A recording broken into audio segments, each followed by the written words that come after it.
يا أيها الذين آمنوا إذا نودي للصلاة من يوم الجمعة فاسعوا إلى ذكر الله وذروا البيع ذلكم خير لكم إن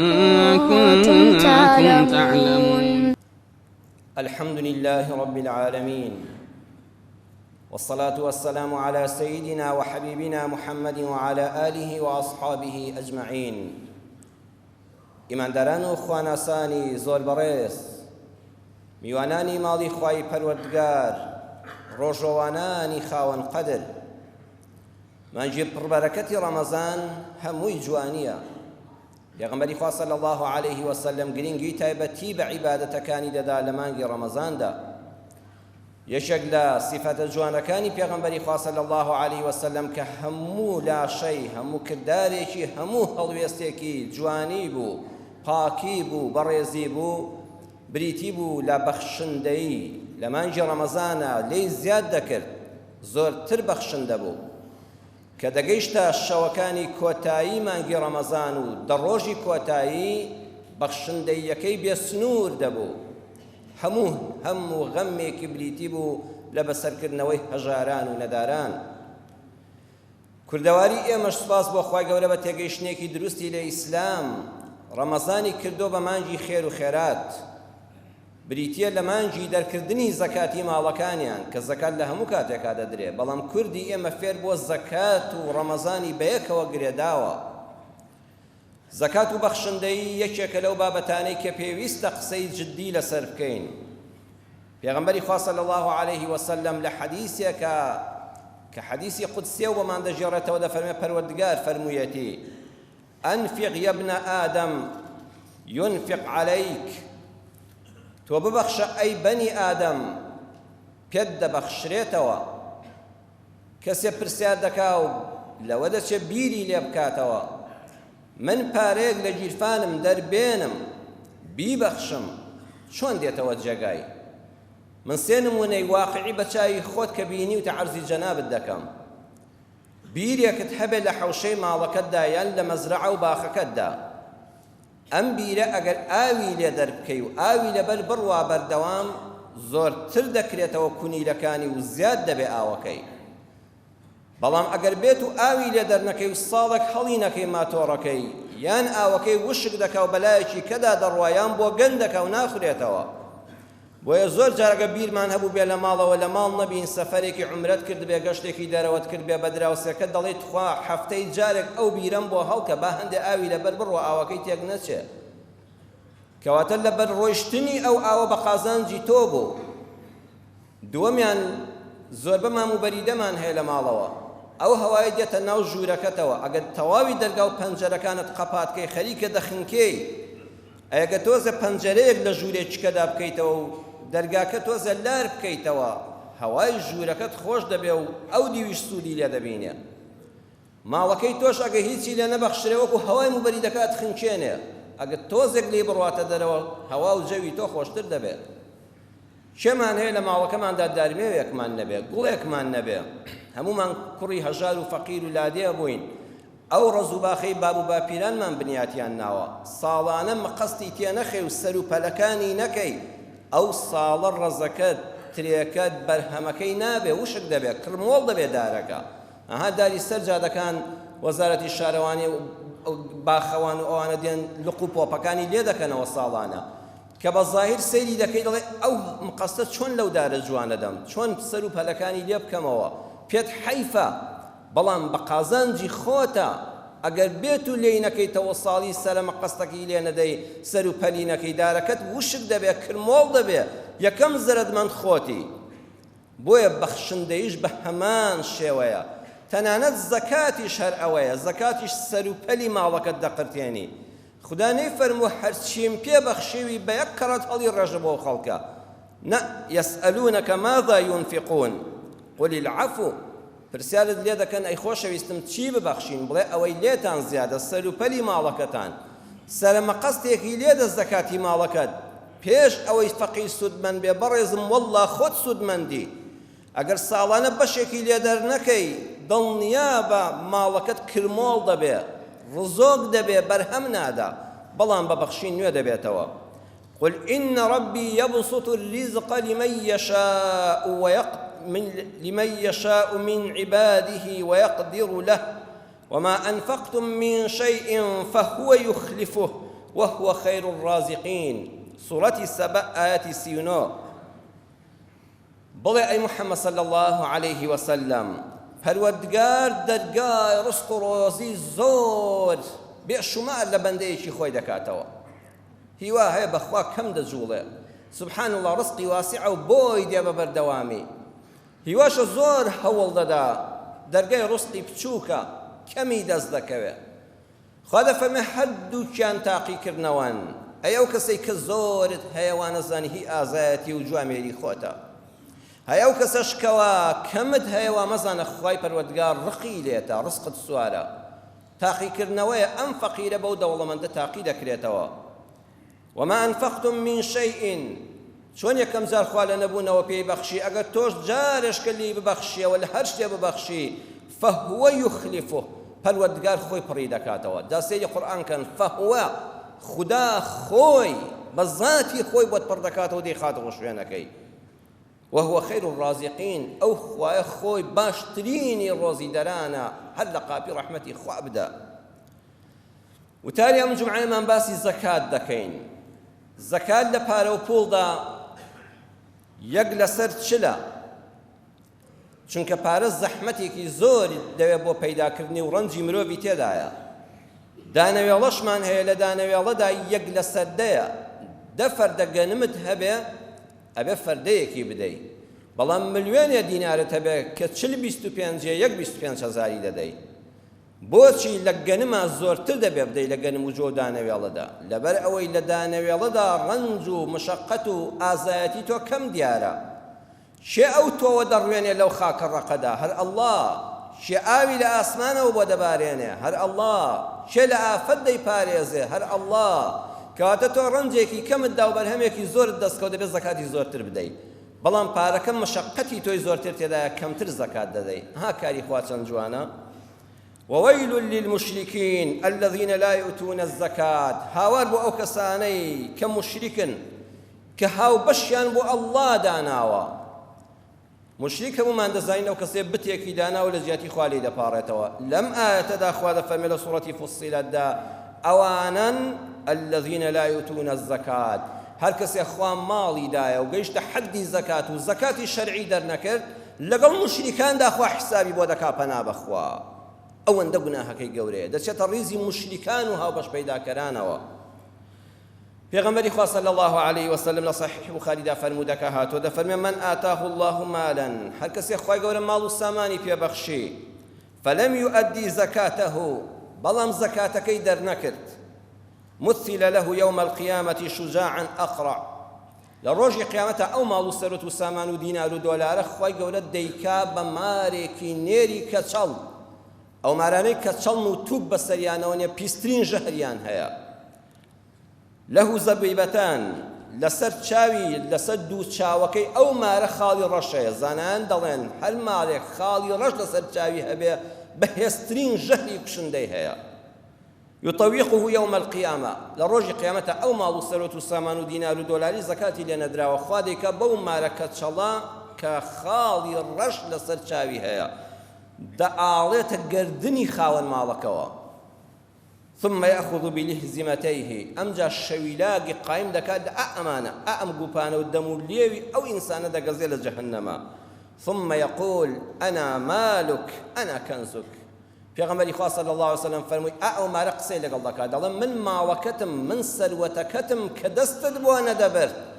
کە هەر لاسیکە لێ دەدا و لە سندوقا قایمت دەکرد و دەتبژارد و ساڵی ئەو کەمەکەمەی کە خوا لەسەری فڕۆز کرد بووی بەشی کەس لێ نەدەدا ئەوە من بۆت بوومە بەو مارە بۆیە لە پێناوی هیچ کەسێکە ئەزیزم ماری قیامەت و جەهەنەم مەهێنە گردنی خۆت جا پێغمبەری خوا صلی الله علیه وسلم ئەم ئاەتەشی خوێندەوە فمووی ولا يحسبن الذين يبخلون بما آتاهم الله من فضله هو خيرا لهم باکە زوانە زانێ ئەو ماڵ و سەروەتەی کەوا پێ بەخشراوە کە زەکاتی لێ نەدا و لێی نابەخشێ بۆ ئەو باشە بەل هو شەڕ لەهم بەخوا ئەوە بەڵایە بۆی سەیطەوەقون ما بەخیلوا به یوم القیامە ئەبێتە تەوقێک و لە گەردنیاندا ئاڵێ کە پێغەمبەری خوا صلی الله علیه وسلم فەرمووی مارێکی کە چەڵی نێرە و پیسترین ژەهری هەیە و لە گەردنی داڵێ و پێوەی دەدا زەکات دەدرێ بە چێ و چەندی دەدرێتێ ئێمە میلەتەکەمان سوپاس بۆ خوای پەروەردگار میلەتێکی مسلمانی دەست و دڵواڵایە هەیەکێک لە ئێوەی بەڕێز من دڵنیام کە زەکاتتان هەیە زەکاتەکەتان دەردەکەن سوپاس بۆ خوا بەڵام ئایا حەقی زەکاتمان داوە لێرەدا ڕەم بێ بڵێم وەکو پێویست نە یەکەم جار خوا دەفەرمێت زەکات بەچێ دەشێت ئینەمە الصەدەقات بۆ حەسرە خەڵکینە زەکات بەس بەم هەشت تاقمە دەشیە بەش هەوەی لەم هەشت چینە نەبێ نە زەکاتی بدەیە نە زەکات وەربگرێ یەکەمیان للفقەڕائی دووەم والمەساکین نەدارێک کە هیچی نییە مەساکین هەیەتی و پێی ناژیە جا لەسەر وشەی فەقیر وها مسکین من ناچمە تەفاسیلەوە زانیان قسەی جیاوازیان هەیە بەڵام ئەوەیە بە کورتی دەتوانین بڵێن فەقیر هەر هیچی شتێک شک نابە بەڵام مسکین شتێکی هەیە و تاقەتی لێ بڕاوە و مەسرەفاتی ژیانی بۆ دابین ناکرێت ئەمڕۆ ئێمە مسکینمان زۆرە مسکین دوو نەوعی هەیە مسکینێکمان هەیە کە قورئان دەفەرمێ ئەو مسکینەن ذا مەترەبە نەدارێکە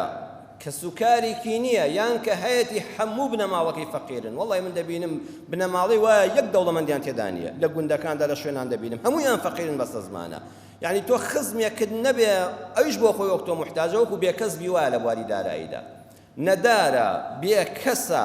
بێماڵە قەرزارە منداڵدارە کرێت چییە هەر ڕۆژەی لە خانوویەکایە فەقیرە لە تاوانە هەموو لەشی خۆڵە هەر ڕادەکا و بە هیچ ڕناگا ئەوە مسکینێکی زۆر داماوە دووەمیان مسکینێکمان هەیە کاسبکارە هەیە شێتی قورئان دەفەرمێ أما السفينة فكانت لمساكين يعملون في البحر لسورة كهف آيات 79 دەفەرمێ ئەو کەشتەی کەوا خەضر کونی کرد لەگەڵ موسای هاوڕێیدا کە ڕەفیقی سەفەری بوو دواتر موسا ڕەخنەی گرت بریتی بوو لە ماڵی هەژارێک ئەها باسی مسکین دەکا کابرا خاوەنی کەشتی بووە کەشتی نەفەر هەڵگرت بەلەمی هەبووە ئەمڕۆ کەشتی چییە تەکسیەکە کەسێک تەکسیەکی هەیە پاسێکی بچکۆلەی هەیە خەتی هەیە یعملونە فعلی مضارع بەردەوام دەهاتن و دەچوون پارەی لە خەڵک وەردەگرت نەفەری دەگواستەوە بەڵام هەژار بوو بۆ هەژار بوو لەبەرەوەی جاری وایە داهات کەمە کابرا سێیەکەی ڕۆژانە لەم شەقامەتە سوڕێتەوە وەکو پێویستێکی دەست ناکەوێت کە مەسەفی سارەکەی شتێکی لێ زیاد بێت کە سابەت دەکا شتێکیشی هەیە کاسبی پێ بکات تەکسیەکی هەیە سیارەیەکی هەیە ماتۆڕێکی هەیە دوکانێکی بچکۆلەی هەیە هەیەی کاکە کرێچیش نییە بەڵام سەیرەکەی بەشی ناکە داهاتەکەی کەمە منداڵی زۆرە ئەوەی پەیدای دەکا خۆی خێزانی نییە شەش حەو مناڵیشی لەسەر یەک بۆ بەنەزانی هەر نو ساڵە مناڵێکی این کردو خوار ڕازی قەبیری لەوەی نەکردوێتەوە ئاخر ئەم سەردەمە جیاوازە لەگەڵ سەردەمانی پێشوو نەزان بووە سێم نەخۆشێکی هەیە خێزانی نەخۆشە منداڵێکی نەخۆشە بەردەوام ئەوەی پەیدای دەکا فەقیرە نیوەی بۆ دەرزی و دەرمان و عیادە و دکتۆر دەڕۆ هەر چەندەکا پێڕاناگا بەڕاستی ئەمە زەکاتی پێدەشیە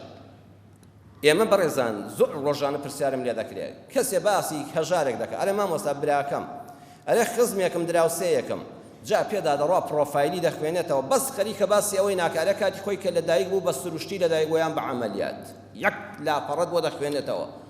کاکە تۆ ئەوەی کە تۆ باسی دەکەی ئەوە هەر زامەتڕەبەیە فەقیرە کرێت چییە نەخۆشە هەژارە مناڵی هەیە هیچی نییە سوکە معاشێکی هەیە هەرویش دەیدرێتەوە نایدرێتێ ئەم قورئانە دەفەرمێ مسکینێک کە زەکاتی پێدەشیە تەکسیەکەشی هەیە شڕە دوکانێکیشی هەیە والله کاسبیشە تەمبەڵ نییە سوالکەر نییە چاوی لە خەڵکەوە نییە بەڵام فەقیرە پێڕاناگا مەسرەفی 700,000 ئەم 400 دەست دەکەوێت ئەبێت زەکاتی بدرێتێ ئیمامی نەوەوی ڕەحمەتی خوای لێ بەدەفەرمێ ومن كان له عقار کابرا خانووی خۆی هەیە خانووی خۆی هەیە سوپاس بخوا کرێچی نییە مۆڵکێکی هەیە و جوتیاری تێدا دەکات لە لادەیەکە زەویەکی هەیە و گەرمی لێ دەچێنێ یان ئیمامی نەوەوی دەفەرمێ مەڕووماڵاتی هەیە 40-50 سەر بزن و مەڕی هەیە بەڵام ينقص دخله عن كفايته ئەوەی دەستی دەکەوێت لەم عەرزە ئەوەی دەستی دەکەوێت لەو مەڕووماڵاتە لەو کەسابەتەی بەشی ژیانی ناکە فهو فقير يعطي من الزكاة إمام نووي دەفەرمێ فەقیرە هەژارە زەکاتی بدەیە تەمامە کیفایەتیهی تا تەواو تێر و تەسەل دەبێ و وەکو ئەو خەڵکە بە مفتاحی دەژیا ولا يكلف بيعه نابێ بڵێ بڕۆ خانووەکەت بفرۆشە جا خانووەکەت بای 5 دەفتەرە کاکە بۆ نایفرۆشی ئەی خانووەکەی بفرۆشی مناڵەکانی بەرێتە کوێ خانووەکە بەزەوەی سوپاس بۆ خۆت چانیە کرێت چینیە ئەها بەڕێزان ئێمە عەرزت دەکەم و ئەزانی دەبێ بڵێ حەدوا بۆن کروزوی لێدێ لە فەقیریانە نە خانووشی هەیە هەندێ مەڕووماڵاتیشی هەیە لە شەرعا دەفەرمێت جاری وایە 3-4 ملیۆن دیناریشی هەیە لە سەرێکەوە زەکات دەبێ بدا ئەها لەو 4 ملیۆنە زەکات دەدا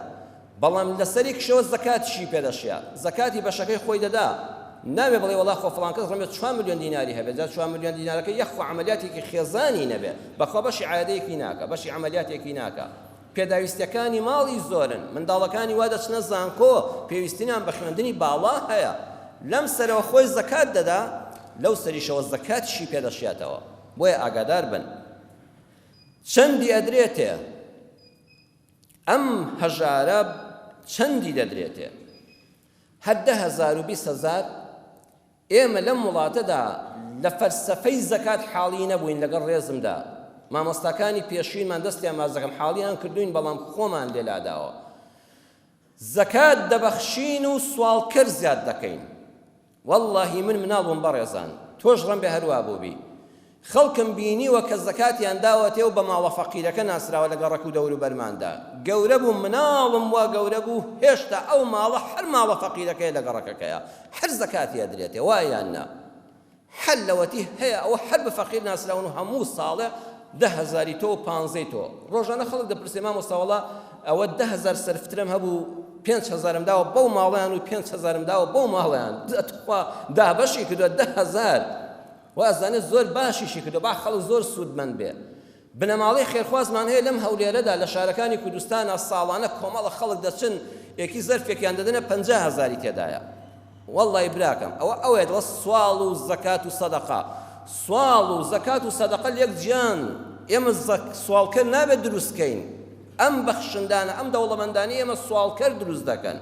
حتا مردن کابرا فێر بووە لەم دەرگا و لەو کۆمپانیا و لەو ماڵ و لەو مزگەوت خەریکی کۆکردنەوەی زەکاتە هەموو ساڵش ئەوە بەرهەمێتی ئەوە ئیشیەتی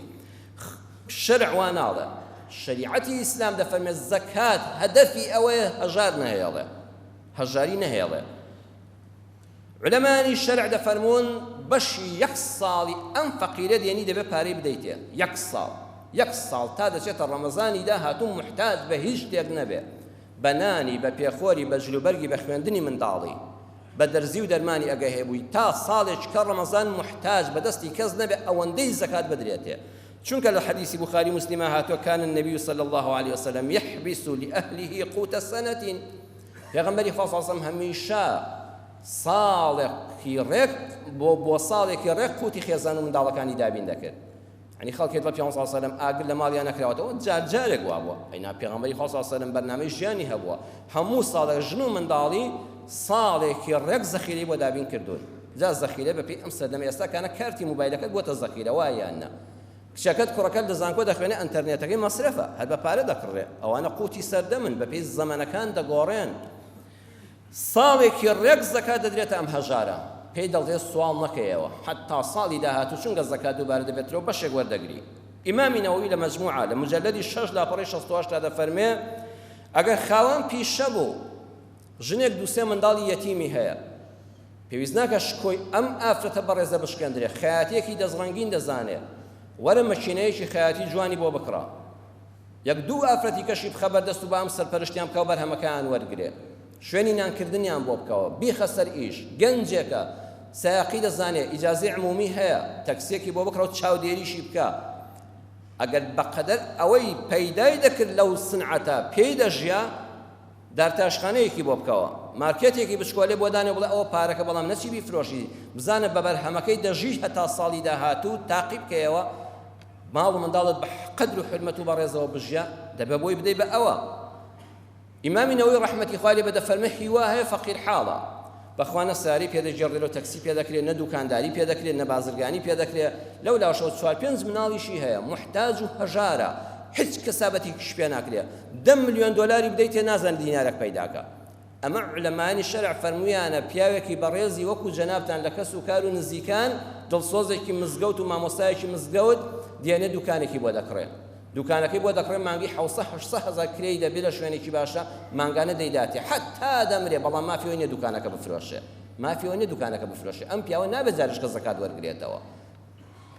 علەمانی بەشی دووەم دەفەرمون کیفایەتی عمری دەدرێتێ یعنی ئینسانێکە هەژار بوو ئەوەندەی پارە دەدرێتێ ئەوەندە ئیشی بۆ دابین دەکرێت حتا مردن ئەم ماڵە بە محتاج نەناسرێتەوە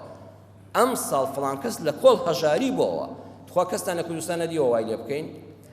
حتا ئەوانش کە وەردەگرن بەداخەوە چونکە جیهازێکی چاودێری نییە لەلایەن کەسانێکەوە بەسەریانەوە وەڵڵی خەڵکی خانووشی بۆ کراوە تەکسیشی بۆ کردراوە ماتۆری کەسابەتیشی بۆ کردراوە کەچی دوای 2 ساڵ فێر بۆتەوە دیسان تەکسەکەی دەفرۆشە لە لایە شکۆ دیدا بە شتێکی کە بۆ زێر ڕۆژنەکەی دیسان زەکات وەردەگرێتەوە ئێمە لێمان تێک چووە زەکات یعنی پاراستنی شکۆی مرۆڤ کە مرۆڤ لە هەژاری ڕزگاری ببێ کە سوام نەکا کە دایمە نەپارێتەوە کزۆڵ نەبێ ئەو کەسانش کەوا دەگەڕێن بە دەرگانەوە بە کۆمپانیاکانەوە دەبێ بترسن لەخوا لا تحل الصدقة لغني زەکاتی خۆت مەدە بە ئەم دوو کەسە ئەگەر واشی وەرمەگرە گونەهبار دەبی دروست نییە زەکات بدرێ بە دەوڵەمەندی پارە دەوڵەمەند هەیە بە پارە دەوڵەمەندە دەوڵەمەند هەیە بە مڵکی زۆر دەوڵەمەندە جگە لە خانوەکەی و لە دوکانەکەی دایان مڵکی کەشی هەیە کەچی هەر دەپاڕێتەوە دەوڵەمەند هەیە بە ئیش دەوڵەمەندە مانگی 1.5 ملیۆن سوپاس بۆخوا معاشی هەیە سوپاس بخوا پێی دەژێی دەتۆزیە ئەوەندە زیادە مەسرەفی مەکە ئیشی هەیە لەشی ساغە کاسپی دەکا ولا لذی مرة سەویین زەکات بە کەسێک ناشیە کە بەهێزە جەستەی بەهێزە لەشیشی ساغە و کەم ئەندام نییە چونکە بەڕەزان هیوا هەیە جەستەی ساغە دەست و چاو و قاچ و هەمووی تەواو بەڵام لەڕ و لاوازە وەڵڵاهی 2 ڕۆژ کرێکاری پێ ناکرێت 4 ڕۆژ ناتوانێت بچێتە بەر سەرما و گەرما ئەمە ڕاستە کەم ئەندام نییە جەستەی ساغە بەڵام بێهێز و لاوازە زەکاتی پێدەشیە هیواش هەیە بەهێزە ئێستا نابینای وایە 2 سیمەنتۆت بۆ هەڵدەگرێ بەڵام داماوە کەم ئەندامە لەولاوەخوا بەسەری کردوێتە بۆی خاوێن پێداویستی تایبەتە قاچێکی نییە دەستێکی نییە هەردوو قاچی نییە هەردوو چاوی نییە کوڕە ئاگاتان لە کەم ئەندامانی وڵاتەکەم بێ ئاگاتان لە خاوەن پێداویستی تایبەتەکان بێ چەند جوانە ماڵێک زەکاتی هەبێت دەفتەرە دۆلار زەکاتی هەبێت دەستکاری نەکا نابینایەکی بەڕێز بە حرمەت ئەهلی قورئان و نوێژ دەنگخۆش چەندین خاوەن بەهرەت تەلەبەی زانکۆ فەقیرێک کەسابەتی پێ ناکرێ خاوەن پێداویستی تایبەتە ئەو دەفتەر دۆلارە بە خەسار مەدە تەوزیعی مەکە پێنجی و دەی بەسەر ئەموو ئەوە بێنە ژنی بۆ بێنە ئافرەت هەبووە من لە سلێمانی ناسیومە ئافرەتەکە هەر نابینایە کوڕەکە سوبحانڵڵا هەر نابینایە هەردووچیان تەلەبەی زانکۆن بەڕێزێک هاتووە ماڵی بۆ دروستکردون شوقەیەکی بچکۆلەی بۆ کڕیون 6-7 مەتر مەسرەفی گواستنەوەی خێزانەکەی کردووە ئێستا مناڵێکی کچی جوانیان هەیە مناڵەکە سوپاس بۆخوا بینایە دەستیان دەگرێ خزمەتیان دەکا ڕزگاری کردن ئەویش وەک تۆ ئینسانە ئەویش پێویستی بە هاوسەری ژیانە بە مرتاحی ژیانە ئەها ئەم پارەیە جێگای گرت خەوەن پێداویستی تایبەت لە وڵاتی ئێمەدا مەغدورە 100,000-150,000 داماوە بۆ بڕدراوەتەوە ئەویشیان نادرێتێ بە حەقی خۆی لە کاتی خۆیدا ئەگە بیدەیتێ ماڵ و مناڵی هەبێ بیدا بە زەهر نایان کوژێ 100,000 نەک ئەوەی کە کفایەتی ژیانیان بدا ئەمانەتان لەبەر چاو بێ ئەگەر کەسێکیش ساغە لەخوا بترسێ سوپاس بخوا خەڵکی واشمان هەبووە جەنابەت زەکاتت بۆ بردووە ڕەتی کردوێتەوە وتێتی وەڵڵاهی سوپاس بخوا پارەم هەیە الحەمدولله محتاج نیم سوپاس بخوا هەمە کەواتە خاڵ یەکەم مسکین ئەو کەسانن کە باسم کرد دووەمیان العاملین عەلەیها ئەوانی زەکات کۆ دەکەنەوە پێوەی ماندوون والمؤلفة قلوبهم گەنجێکە ڕوو لە خوا نەبووە ئێستا سوپاس بخوا تەوبەیەکی جوانی کردەوە بۆتە ئەهلی مزگەوت و گەڕەکەکەت و جوان لەگەڵ تا دێتە تەراویح و ئەوانە بەڵام محتاجە ئەزانێ کە زەکاتی بدەینێ و پێداویستیەکانی ژیانی دابینکەین ئەوەندەی کە دڵی بە ئیسلامەتێکە خۆش دەبێ ئەوەندەی تر باوەش بە ئیسلامەکەدا دەکا و بەشداری جومعە و جەماعەتمان لەگەڵ دەکا بیهێنە بە پارەیەکی جوانی زەکات بیهێنە ڕیزی مسلمانانەوە وفي الرقاب گردنی خەڵک ئازادکەن لە کۆیلایەتی عەرزمکردن زەکات بەس بۆ ئەوەیە مرۆڤ ئازاد بێ لە هەژاری ئازاد بێ لە کۆیلایەتی والغارمین ئەو کەسانی کە قەرزارن علەما دەفەرمون خانووی کردووە زیادە مەسرەفی نەکردو و قەرزارە ئێستا سیارەیەکی کڕیوە و زیادە مەسرەفی نەکردو کەسابەتێکی حەڵاڵی پێ بکات قەرزارە لەسەری زەکاتی بدەیت تا قەرزەکەی دەداتەوە هەندە لە ئەهلی تەفسیریش خوێندومەتەوە دەفەرمون کابرا قومارچی بووە عەرەقخۆر بووە لە قومارە هەمووی داناوە ئێستا تەوبەیەکی ڕاستەقینەی کردو و گەڕاوەتەوە بۆ لای خوا پەشیمانە دڵنیای جارشکەوان ناکاتەوە قەرزەکانی بۆ بدە و با ڕزگاری بێ و ماڵ و منداڵەکەی سەرگەردان نەبێ وفي سبيل الله مجاهدين رقاي خواك أمر أبابة من كم بوتوا هم أهل تفسير الشيخ محمد متولي شعراوي لتفسير كذا لمجلد هجدا بريتو أصو بنزاحوت هذا فرمي في سبيل الله أمر السيد شنتان أقالي به خوان كاراني علوم شرعي فقي جاران تلبكاني زانكو كلا خوان دني باش دادا خوانن تلبي طب من هي هندسة من هي قانون من هي والله بەڕێزان لەم شارەدا تەلەبە هەیە 3 مانگ 4 مانگ ناچێتەوە بۆ شارەکەی خۆی بەس لەبەر خاتەوەی کرێسارە نەدا باوکی هەموو مانگە 200,000 معاشێتی چی بدا بەم تەلەبە چی بدا بەم کچە بەم کوڕە زەکات بە ئەمانە دەشیا چونکە بەیانی بە ئیزنی خوا دەبێتە دکتۆرێک خێرەومەند دەبێ ئەبێتە ئەندازیارێک خێرەومەند دەبێ ئەبێتە یاساناسێک بە بەزەیی دەبێ تۆ سوڵکرد دروست مەکە بۆ من وەرە ئەمە بەخێو کە بە جوانی بیخە دەستیەوە بە بێدەنگ با ژیانی تەئمین بێ با کزۆڵ نەبێ لە ناو قوتابیەکانی هاوڕێدا لە زانکۆدا شێخی شەعراوی دەفەرمێ بە خەستەخانەیەک دروستکە وەرە مەکتەبێک دروستکە شوێنی وایە گەڕەکێکە مەکتەبی نییە سێ چوار دەوڵەمەند زەکاتەکەیان بێنن بیدەن بە مەکتەبێک دروستیکەن لە خەستەخانەی سەرەتاندا هیوایە پێویستی بە یەک دەرزیە بەشێک لە زەکاتەکە تەرخان کە ئەو نەخۆشە ڕزگارکە وابنی السەبیل کەسێ پارەکەی لێکەوتووە خەڵکی تورکیایە خەڵکی ئێرانە خەڵکی ئەمریکایە لە شارەکەی تۆدا ئاوا دەکە پارەکانی براوە دزراوە لێی کەوتووە باش کۆی مرۆڤ نەشکێ با تووشی قەرزاری نەبێ زەکاتی بدەیە هەتا دەچێتەوە شارەکەی خۆی جاگە دەوڵەمە با ئەویش دەوێت خێر بکاتەوە ئەویش بیبەخشێتەوە فەریضەتەن من الله والله علیم حەکیم خوا هەموو کاری بەجێیە ئەوە فەرزی خوایە هەمووی بە حیکمەتدا ناوە چەند بابەتێکی تایبەت بە زەکات یەکەمیان واجب نییە بڵێ ئەمە زەکاتە ئیمامی مالیک دەفەرمێ هەر زۆر خراپە زەکاتت دابێچێک ئەو زەکاتی ماڵی خوایە کە لەسەری فەرز کردوم جەنابیش دڵێوا قبوڵم کرد بۆ خۆم بەخوا برم شێر و ڕێوی و خورشید و خاوەرەی ناوێ کە ماڵەکەت جا کردەوە لە ماڵی خۆتا بڵێ خودای گەورە ئەو حەقەی تۆ لەسەر منت واجب کرد بوو بەویستی تۆ لێم قبوڵ کەی واجیام کردەوە ئەمە لە بینی خۆت و خوادا کافیە ژن و منداڵەکەشدا گای لێ نەبێ پێویست ناکە کە داد بە هەژارەکە بیکە زەرفێکی جوانەوە با پارەکانت تازە بن تۆزە عەتری پێکە جوان تەرتیبی کە پوخت و خاوێنی کە بڵێ تخوا زەحمە نەبێ ئەمەم لێ قبوڵ دەفەرمووی ئیتر پێویست ناکە بڵێ زەکاتە هیچ پێویست ناکە بەڵکو عولەما بە خراپیشیان داناوە باش کۆی مرۆڤ نەشکێ دووەمیان مەرج نییە بەدەستی خۆت بیگەیەنی دەترسای فڵان کەس کاتی خۆی بەیەکەوە کاسپیتان لە بازار دەکرد ئێستا بڵێ ئای تخواوەرە ئەو زەکات دەداوە منیش هەر بەیەکەوە کاسب بووین لەو دوکانەدا شەریک بووین هاو بەش بووین شاگرد بووین ئێستا ئەو زەکاتی با بە غیلیت پێ نەبا با حەسوودی نەبا با تەریق نەبێتەوە ئەتوانی کەسێکی ئەمین بۆت بگەیەنێ واجب نییە هەر بەدەستی خۆت بێ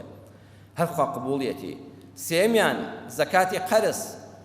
یارمەتی کەسێک داوە بۆ خانووکردن بۆ ژنهێنان بۆ دەستگیرۆیەکی خێر ئەگەر 10 ساڵە زەکا پارەکەت لایەتی ئەو ڕۆژەی وەردت گرتەوە یەک جار زەکاتی لێ بدەی کافیە بەڕێزم 5 ملیۆنت لای فڵان کەسەوە لەبەر خوا دەستگیرۆیت کردووە 5 ساڵە لایەتی کە وەرە دەگرتەوە زەکاتی هەر 5 ساڵەکەی لێ مەدە وەڵا وای لێدە هەمووی بێتە زەکات یەک جار کافیە یەک جار زەکاتی لێ بدەی لە زیاتی هەموو ساڵەکان دەکەوێت ئەمە هەرچەند خلافی عولەمای لەسەر ئەمەین بۆتان باز دەکەم یعنی ئاسانترین ڕێگاکانی شەرع بۆی خەڵک گوناهبار نەبێ کەسێک قەرزت لایەتی دروستە لای زۆری لە عولەمایانی شەرع بڵێ کاکە گیان ئەو قەرزەت لەسەر نەما ئەو قەرزەت لەسەر نەما کۆتایی پێهاتیتر پێویست ناکە بڵێ لە زیاتی زەکاتیشم گرتووە بڵێ بەڕێز دەکەم 500,000 من قەرزارنی دەڵێ بەرەوەڵا وەختی نەهاتوە بمدەیتەوە بەرەوەڵا دەزانم نیتە نەبەخوا برام ئەگەر هەموو یادەم دایتەوە دەی خوای گەورە ئینشاءالله پێت دەبەخشێ بە حەڵاڵی تۆش دەوڵەمەند دەبیت ئەو قەرزەت لەسەر نەماوە بۆی خەبەری زەکاتەکە دروستە بەڕێزم ئەوە کۆتایی پێهات لە جیاتی قەرزی بخەی دروستە ئەوانەی کەوا جوتیاری دەشتی هەولێر و کوردستانن زەکات گەنمیان داوە بە بەغا بە حکومەتیان فرۆشتووە هیوا هەیە 4 ساڵە پارەکەی وەرنەگرتووە کە پارەکەت وەرگرت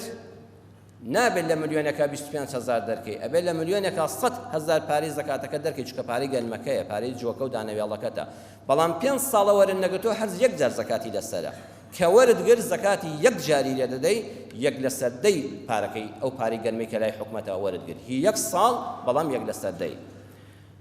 زەکات بۆ کوڕ مەیدە بە کوڕەکەت مەیدە بە کچەکەت زەکات مەدە بە دایک و باوکت ناشرینە ماڵەکەشت هی ئەوە بەڵام سەیرەکەی باوکێک وەڵڵی بۆ خۆی هەژارە 5 وەرەقە زەکاتی هەیە $500 زەکاتی هەیە ئەوەندە شک دەبا کوڕەکەشی قەرزارە بەهۆی ژنهێنانەوە قەرزار بووە بەهۆی خانووکردنەوە قەرزار بووە بەهۆی نەخۆشی خێزانەوە قەرزار بووە لەم لاوە دروستە ئەم باوکە $500 خۆی بداتەوە لە قەرزی کوڕەکەی نەیداوە بە نان و پێخۆر قەرزی بۆ داوەتەوە دروستە ئیمامی مالیک دەفەرمێن نەنک و باپیر نەفەقەیان لەسەرت واجب نییە دروستە زەکاتیان بدەیتێ واتە نەنک و باپیرت ئەگە محتاج بوون دروستە تۆ زەکاتیان بدەیتێ کوڕە زاکەت و کچە زاکەت لە زانکۆ دەی خوێند و محتاج بوو باوکو دایکی فەقیر بوون دروستە زەکاتیان بدەیتێ ئەگەتان لەو بابەتەش بێ زێڕی ژن لە ماڵەوە ئافرەت خوای گەورە ڕێزی لێگرتووە مراعاتی شعوری کردووە بەخوا ئافرەتی وایە بای 3 ملیۆن دینار جلوبەرگی هەیە هەر کڕیوێتی لە دۆڵابە لەسەر یەکی داناوە خۆمە زەکاتی لێ نادا چونکە سروشتی ژنان حەزی لەو شتانەیە چەندین مستی لەو شتی کۆ کردوێتەوە ئەگەر زێڕی بۆ ئەوە کڕی بوو حەزی ژنانەی خۆی بوو پارەی کۆ کردوێتەوە مێردەکەی داوێتێ لە میراتی ماڵی باوکی بەری کەوتووە مارەی خۆیەتی حەزی لە مریوانکەیەکە لە بازنێکە لە مستیلەیەکە لە گوارێکە زۆر بووە ئەمانە زەکاتیان لەسەر نییە بەڵام ئەگەر ژنەکە بۆ ئەوەی بوتی با پارەکەم نەخورێ با پارەکەم نەدزرێ با نەسووتێندرێ دەیدەم بە زێر ئەوە حەزی ژنانەنی ئەوە لە زیاتی پارەی واجبە هەموو زەکاتی لێ بدە هەموو ساڵێک ئاگاتان لێبێ ئەو دوانە لێک جیاکەنەوە دووەمیان لە سروشتی خۆی دەرنەچێ ئێستا کەسێکی بەڕێز لە شاری گەشتیاری و پایتەختی گەشتیاری شارێکی ڕەنگینی وەکو دووهۆکە من پرسیومە ئافرەتێک لەوە 100 مسقال زێر بەلانی کەمەوە هەیبێ لەو سنوورەدا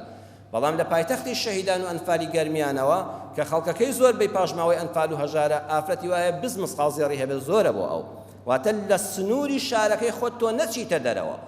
کەسێک لە دووهۆکە 200 هەبوو واجبە زەکاتی لێ بدات زیادەڕەوی کردووە لە ئیسرافی کردووە لە خۆڕازانەوەدا بەڵام کەسێک کە لە گەرمیانە 50 مسقالی هەبوو بۆ ئەو زۆرە چونکە هاوشانەکانی ئەوەی دەوڵەمەندیشن 20یان هەیە سەیری شارەکەی خۆت کە لە خەڵک زۆر زیاترن نەبێ زەکات لەسەر ئەو زێڕانەش نییە موژدە بۆ هەژار ئێستا بەڕێز لەوە چێ بڵێ بەخواجا من پارەی زەکاتم نییە بەخوا هەمانە خۆزگە دەخوازێ هەی بوویایە و زەکاتی بدایە بەڵام حەیف نیەتی بەخوا دینی خوا ئاسانە خوای ئەرحەم الراحیمین تۆشی بێبەش نەکردووە لە بەخشین بە دوو ڕێگا دەچێ ڕیزی ئەو دەوڵەمەندانی کە زەکات دەبەخشن یەکەمیان خزمەتی ژن و منداڵی خۆت بکە پێغەمبەری خوا صلی الله عليه وسلم لە بوخاری و مسلمە هاتۆ بە سعدی فەرموو إنك لن تنفق نفقة تبتغي بها وجه الله هەر شتێک لە پێناوی ئەڵڵا دابی بەخشی إلا أجرت عليها إلا خوا پاداش دەداتەوە لەسەری حتى ما تجعل في امرأتك ئەو پارۆی دەیخەیتە دەمی ژنەکەتەوە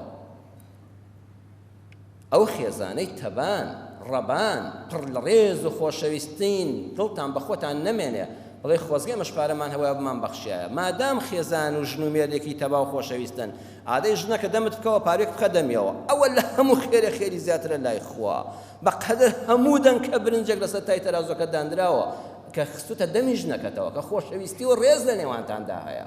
با هەژاریش بن خوا ئێوە خۆش دەوێت ئێوە بەخشندەن سێ-چوار مناڵی بچکۆلەی چاوگەشت هەیە بەس تۆ کاسبکاری ماڵی خۆزگە دەخوازی وەکو کاک فڵان کەس ئەم مزگەوتە دروست کردایە بەڵام نیتە خۆزگە خێرم کردایە بەڵام بەخوا خۆم هەر ئەو ڕۆژانە دەژیم مەحزون مەبە پێغەمبەری خوا صلی الله علیه و سلم موژدەی پێداوی إذا أنفق الرجل على أهله نفقة يحتسبها ئەو پیاوەی کاسبی دەکا ئێوارە چەند عەلاقەیەک شت بۆ منداڵەکانی دێنێتەوە دەڵێ خوا لێم قبوڵکەی خوای گیان بە پاداش لێم وەرگری یحتسبها داوای پاداشتەکە لە خوا بکە فهو له صدقة هەمووی بە خێر و خێرات بۆت حسابە لە لای دیوانی خوا هەمووی بە خێر بۆت حسابەوەی کە دەیبی بە منداڵە بچکۆلەکانی خۆت ئەگەر ژنێک موچەخۆرە ئەگەر ژنێک میراتی ماڵی باوشی وەرگرتووە دێنێ بۆ منداڵەکەی و بۆ مێردەکەی سەرف دەکات بۆ ماڵەکە ئەوە بە ڕەنج بە خەسار نەبووە ئەوە خوا هەمووی بە سەدەقە و خێر و بەخشین لێ وەرگرتووە دووەمیان هەر هیچ نێخۆنێتی دڵ دەتوانی خاوێنکەی پێغەمبەری خوا فەرمووی دنیا بۆ 4 کەسە دوانیان کە زۆر باشن ئەمەیە کەسێکە خوام ئەڵی داوەتێ وعیلمە خواناسیشی داوەتێ ئەزانێ قەبر و قیامەت هەیە ئەزانێ حەقی خوا چییە بەم ماڵە قیامەتی خۆی ئاوادان کردوێتەوە دنیای خۆی جوان کردووە جوان و پوخت بۆ خۆی ماڵ و منداڵی دەژیا خێر و خێراتی لێ دەکا سیلێ ڕەحم جێبەجێ دەکا زەکاتی شەرعی دەدا فهذا بأفضل المنازل ئەمە لای خوا پلەی هەرە بەرزی بۆ هەیە دووەمیان خوای گەورە وعبد رزقه الله علما ولم يرزقه مالا خوا ناسی پێبەخشیوە ڕەحم و بەزەی پێبەخشیوە بەس دڵیەکی بەخشندەی پێبەخشیوە بەڵام ماڵی نییە ماڵ لە دەستیان نییە ژیرفانی خاڵیە قاسەی خاڵیە گاسەی خاڵیە بەڵام سەیری دەوڵەمەندێک دەکا ئەم مزگەوتە جوانی دروست کردووە سەیری خێرەومەندێک دەکا کە دەیان فەقیر و هەژار لە ڕەمەزانە بەسەر دەکاتەوە دەڵێ ئای خۆزگە منیش وەکو کاک فڵان کەس ماڵم هەبوویایە خۆزگە مزگەوتێکم دروست کردایە خەستەخانەیەکم دروست کردایە ئەی خۆزگە زەکاتم هەبوویایە و منیش وەکو فڵان کەس دەستگیرۆی خەڵکم کردایە فهو بنيته خوا ئاگای لە نێتی دڵەکەیەتی ئەگەر هەیبوویایە دەیکرد فأجرهما سواء بەنێتە خاوێنەکەی خۆی کە ئەم هیچیشی نەبەخشیەوە هیچی نییە لەگەڵ ئەو دەوڵەمەندەی ئەو هەموو زەکات و خێرەی کردووە خوا لە قیامەتەوە وەکو یەک پاداشتیان دەداتەوە ئەی تخوا ناتوانانی نێتی دڵت خاوێنکەی هیوایە کە دەوڵەمەند دەبینێ وەرەوە لە کوێی بخوا ئازانە بەچی کۆی کردێتەوە کوڕە بابە پارێت چۆن بە حەڵاڵی کۆ دەبێتەوە لە زیاتی دوعایەکی خێر لە زیاتی خۆزگەی خێر ماڵی خۆی وێران دەکا بوختانیش بۆ دەوڵەمەندەکە دەکا نا نێتت خاوێنکە بڵە خۆزگە منیش هەم بوویایە خوایجان لە پێناوی تۆدا دڵی خەڵکم خۆش کردایە فەئەجرهما سەواء ئەچێ ڕیزی ئەو دەوڵەمەندەی کە ئەو هەموو زەکات و خێرەی داوە تخوا ئاسانە بەڕێزانیان نا نێتت خاوێنکە ماڵت نییە خۆ خوێنت هەیە هیوایە خوێنی زۆرە بەخوا هەژاریش خوێن لە جەستەیە زۆر زیاد کۆبووەتەوە ئێستا لەم مانگەدا مانگی خوێن بەخشینە هەموو شەوانێک لە دوای تەراویحەوە هەتا تەقریبەن 12 شەو ئەوە خەستەخانەکان کراونەوە برایانی دکتۆر پێیان وتم کە ئامادەن خوێنیان زۆر پێویستە کاکە کە پارەت نییە بتڵێ خوێن دەبەخشی خوێنەکەت پاک و خاوێن دەبێتەوە جەستەت ساغ دەبێتەوە مەرجەکان لە ڕێنماییەکان وەرگرە کاتێک کە پار لە وتارێکە باسم کرد دووبارەی ناکەمەوە بزانە ئەو مەرجانەت تێدایە ئەوە تۆ کەسێک ڕزگار دەکەی ئەوە تۆ لە بەخشندەکانی زەکاتی لە خێرەومەندانی بەبەت لێ خوێن ژیانی کەسێک لە شارەکەت و لە وڵاتەکەت و لە نیشتیمانەکەت ڕزگارکە کۆتایی شەوانی ڕەمەزانمان لە پێشە بەویستی خوا گەورە ئێمە لەم شەوە لەم مزگەوتەدا وەکو مزگەوتەکانی تر حتا پارشێودا دەنیشین بەویستی خوا گەورە سەعات 12 شەو وتارمان دەبێت دواتر شەو نوێژمان دەبێت حتا پارشێو کە مزگەوت شۆڵ دەکەین تەلەبەکانی 12 زانستی و وێژەیمان بەرەوەی ئیمتیحان دەڕۆن دوعای خێریان بۆ بکەن دوعای خێر بۆ تەلەبەکانی خۆتان و خەڵکی بکەن هەمووشمان داوا دەکەین لە خوا یا ڕەبی خوای پەروەردگار ڕەحممان پێ بکەی یا ڕەبی خوا نوێژ و تاعەت و عیبادەتمان قبوڵ کەی یا ڕەبی خوای پەروەردگار ئەوەندەمان پێ بەخشی کە لە هەژاری و فەقیری ڕزگارمان کەی خوایە زەکات وەرگر نەبین خوایە بە ڕەحمەتی خۆت ئەوەندەمان پێ بەخشی زەکات بەخشین یا ڕەبی خوایە هەموو بەخشندەکان هەموو زەکات بەخشەرەکان هەموو دەوڵەمەندە دەستکراوەکان خوایە هەزاران ئەوەندەی ئێستایان پێ بەخشی یا ڕەبی خوایە ئەوانەی کە هەژار و دەستکرد و نەدارن دەرگای ڕزق و ڕۆزی فراوانیان لێ بکەیتەوە خوایە لە هەژاری ڕزگارمان کەی کوردستانەکەمان لە بەڵاو مصیبەت بە دوور کەی یا ئەرحەم الراحمین ئەوەی نەخۆشە شیفای بدەی یا شافی یا الله ئەوەی لەش بە ئازارە خوایە شیفای بەخێری بۆ بنێری یا ڕەبی خوایە ئەوەی دڵ و دەرونی ناڕەحەتە و نەخۆشی نەفسی هەیە خوایە ڕەحمت بە حاڵ بێتەوە خوایە لەو نەخۆشیە پیسە ڕزگاری کەی یا ڕەبی خوای پەروەردگار هەموو خوێندکار و قوتابیەکانمان کە خوێندکاری دوانزەن و لە یەکشەممەوە داخڵ بە ئیمتیحانات دەبن خوایە ڕەحمیان پێ بکەی یا ڕەبی خوایە مێشکیان فراوان کەی قەڵەمیان بە بڕشت کەی مامۆستاکانیان ڕێزدارتر کەی ڕەحم و سۆس بخەیە سەرپەرشتیارانی قاعەی ئیمتیحانەکانەوە هاوکار بن نەیان ترسێنن لەگەڵیان بە بەزەیی بن هاوکاری وەڵامدانەوەی پرسیاریان بن بە هەموو شێوەیە کار ئاسانیە بۆ بکەن خوا کار ئاسانیتان بۆ دەکا ئێوە مامۆستانی لە قاعەکانی چاودێریدان حتا کار ئاسانی بۆ خوێندکارەکانمان بکەن وەڵڵاهی خوا لە دنیا و قیامەتا کار ئاسانیتان بۆ دەکا شتیان لا قورس مەکەن یا ڕەبی خوا ڕەحم بۆ خوێندکارانمان بکەی یا ڕەبی خوا کاریان بۆ ئاسان کەی خوا بە هیوا و ئاواتەکانی خۆیان بگەیەنی ئەم کوردستانەمان لەگەڵ هەموو وڵاتانی دنیا پڕکەی لە عیلم و زانستی بەسوود دوورمان کەی لە فیتنە و لە ئاشوب عاقبەتی هەموو لە یەکشمان بەخێر بژێڕی لبركة الشواني قدر خوا بهرمد مان كيف يمان ببخشي آمين آمين والحمد لله رب العالمين يا أيها الذين آمنوا إذا نودي للصلاة من يوم الجمعة فاسعوا إلى ذكر الله وذروا البيع ذلكم خير لكم إن كنتم تعلمون